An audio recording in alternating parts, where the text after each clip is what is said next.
She shoved Erin hard on the shoulder and pushed past. Pain shot down her arm and she gasped. Before she could react, the woman had clattered halfway down the hall in those ridiculous boots. If someone didn't stop her, she'd wake the entire clinic. But there was Niels at last, striding through the vaulted atrium, jaunty and alert at 6 in the morning. His blue Oxford shirt and tan chinos were perfectly pressed, the parting in his hair razor straight. Was that where he'd been, standing in front of a mirror combing his hair? As he approached Cassie's mother, his broad face was wreathed in the appropriate degree of concern. "I'm Dr. Westland." He extended his hand. "Please be assured your daughter is getting the very best of care." The woman jerked back before he could touch her. "If you think I'm going to let you people mess with her head, you've got another thing coming.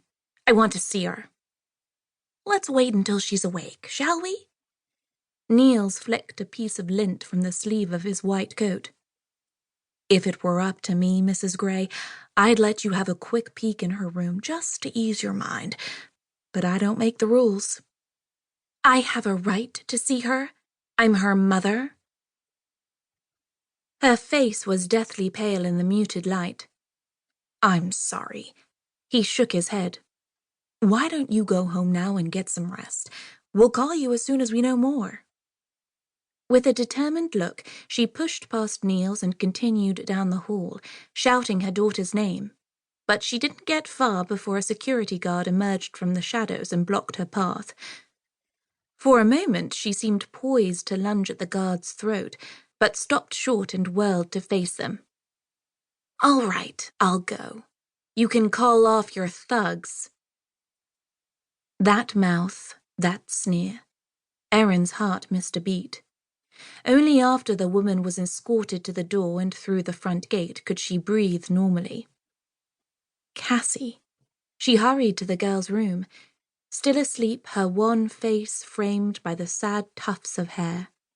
Erin smoothed the blanket under her chin. "You're safe here," she whispered. "I'll protect you." A prickling sensation needled her palms. "You wish. No one is safe." That voice again. Whose?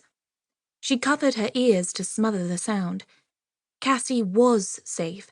Of course she was. As long as she remained within the meadow's sheltered embrace. Out in the world, that's where the trouble began.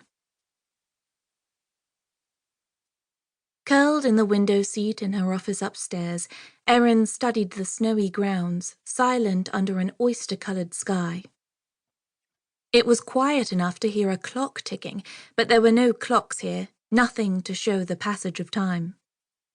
The scarlet flash of a cardinal provided the only bright spot in the wintry landscape. In the stillness, the stone manor felt more like an English country house than a psychiatric hospital. Her eyelids drooped. What little rest she'd managed to get last night was on the hard leather sofa in the corner of her office. Not an auspicious start to what was supposed to be a day of celebration. After 3 months of intensive treatment, one of her patients, a girl named Sarah, whom they'd almost lost, was well enough to go home. Knock, knock.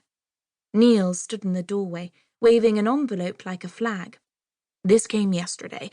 I meant to drop it by earlier, but with all the ruckus last night and this morning, I plain forgot." In 2 quick strides, he crossed the space between them. "I had a heads up on this last week, pre-approved by the board." She rose from the window seat and took the envelope with a twinge of foreboding. It must be one of those pro bono things she'd agreed to when they hired her. A worthy initiative, at least in principle, but so far she'd managed to avoid any cases. What with settling into the clinic's routines and her own patients to care for, wasn't that why the board had wooed her away from London? There was little time for anything else. She glanced at the return address. Green Lake Psychiatric Facility, Atherton, New York. Green Lake?